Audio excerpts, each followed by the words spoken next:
جراح الأمة الثكلى تنادي فهبوا يا بني قومي أسودا أعيدوا للدنا أمجاد عصر.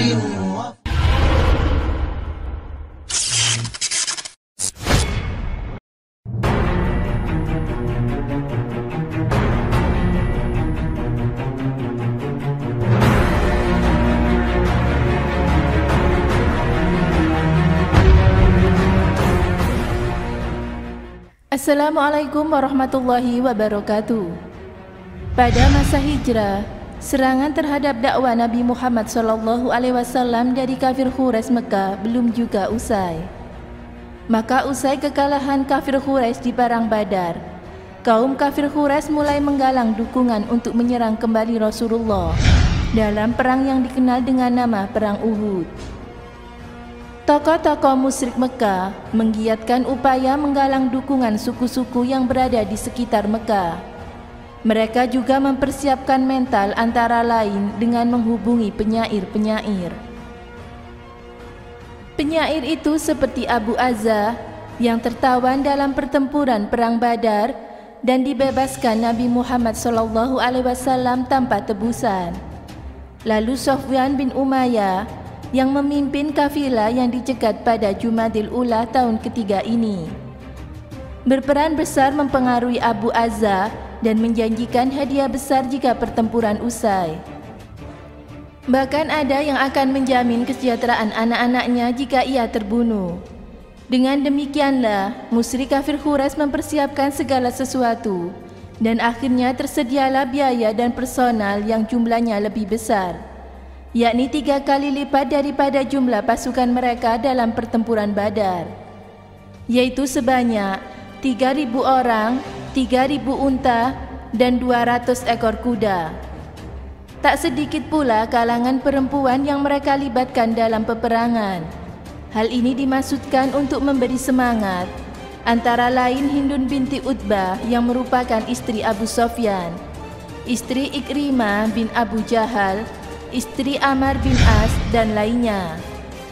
Salah seorang yang berperan tak terlupakan dalam pertempuran ini adalah seorang hamba sahaya milik Zubair bin Mut'im, yang pemiliknya tewas pada pertempuran Badar.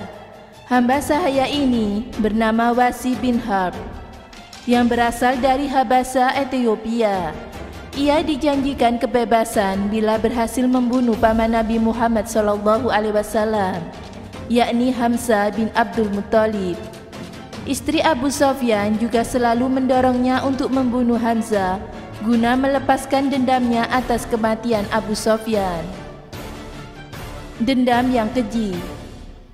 Maka ketika pasukan Quraisy sampai di Abwa, yaitu desa yang berjarak sekitar 37 km dari Madinah, tempat dimakamkan ibunda Nabi Muhammad SAW, beberapa orang dari mereka bermaksud keji, yakni bermaksud untuk menggali kuburan Sayyidah Aminah sebagai pelepasan dendam terhadap Nabi Muhammad SAW. Namun untungnya saat itu ada yang melarang. Larangan itu dilakukan untuk melakukan pencegahan agar jangan sampai menjadi kebiasaan baru yang berkembang pada suku-suku lain yang saling memiliki dendam akibat saling membunuh keluarga. Lalu paman Nabi, Al-Abbas, yang ada di Mekah mengetahui rencana jahat itu.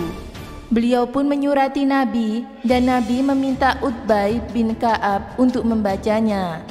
Nabi kemudian menyampaikan isi surat tersebut kepada beberapa orang sahabat terdekat beliau dan meminta mereka merahasiakannya. Kemudian Nabi mengutus beberapa orang dalam tahapan awal waktu yang berbeda. Hal ini dimaksudkan untuk mengkonfirmasi isi surat Al-Abbas yang ternyata benar. Bahkan pasukan kaum kafir Quraisy telah tiba di Madinah di dekat Uhud. Kedatangan mereka pun akhirnya sudah tidak lagi menjadi rahasia. Maka penjagaan ketat dilakukan para sahabat Nabi di sekitar Masjid Nabawi di mana rumah Nabi berada. Bahkan penjagaan diperluas sehingga mencakup tempat-tempat di mana kemungkinan datangnya serangan. Sebelum perang berkecamuk, Sebelumnya Nabi pun diberi peringatan oleh Allah melalui mimpi. Mimpi yang berupa wahyu terhadap Nabi ini adalah berbentuk kebenaran. Diriwayatkan bahwa pada hari Jumat Nabi bermimpi melihat seekor sapi disembelih dan di ujung pedang beliau ada sedikit cacat atau retak. Terlihat juga dalam mimpi itu bahwa beliau menghunus pedang beliau, lalu pegangan pedang terlepas dan menghunus sekali lagi. Dan kali ini pegangannya kembali utuh. Dalam riwayat lain, Nabi SAW menafsirkan mimpi beliau bahwa sapi yang disembelih itu mengisyaratkan ada sahabat beliau yang gugur. Sedang ujung pedang seperti yang dilukiskan bermakna ada seorang dari keluarga beliau yang gugur. Semoga bermanfaat. Wallahu a'lam bishawab.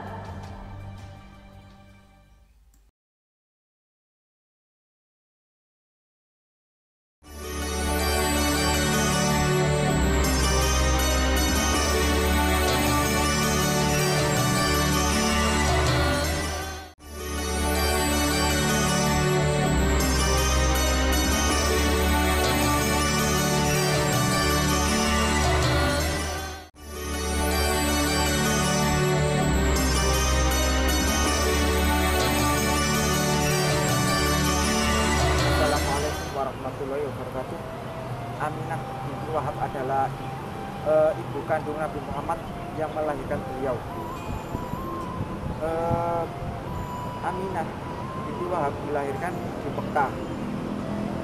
Ayahnya adalah pemimpin Bani Surah dan ibunya berasal dari Bani Qusay. Setelah Aminah menikah dengan Abdullah, maka mengandunglah Aminah. Dan seorang wanita ahli kitab bernama Fatimah binti Mur mengetahui tanda-tanda kenabian pada diri Aminah dari yakni Nabi Muhammad yang dikandung dalam kandungan Aminah. Aminah dikenal dengan pemimpin para ibu, karena beliau adalah yang melahirkan Nabi Muhammad SAW. Aminah wafat ketika beliau pulang dari perjalanan setelah mengunjungi makam Abdullah bin Abdul Thalib, dan beliau dimakamkan di daerah Al-Abwa antara Mekah dan Madinah. Demikian, semoga memberi manfaat. Wassalamualaikum warahmatullahi wabarakatuh.